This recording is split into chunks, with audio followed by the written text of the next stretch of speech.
ગઈકાલથી આજ સુધી 23 તારીખની રાત્રે વરસાદના કારણે ડાંગમાં એટલું નુકસાન થઈ ગયું છે.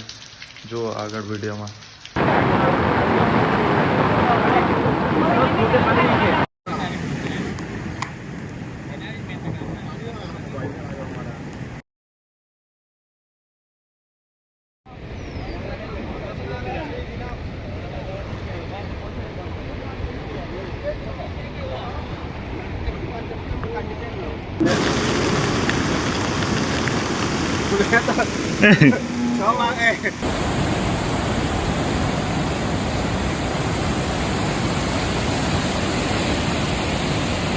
તમને અંદાજો નહીં આવશે, પણ અહીંયા એક કાર આખી નીચે અંદર સમાઈ જાય એટલું ગંદી રીતના ખોદાઈ ગયું છે.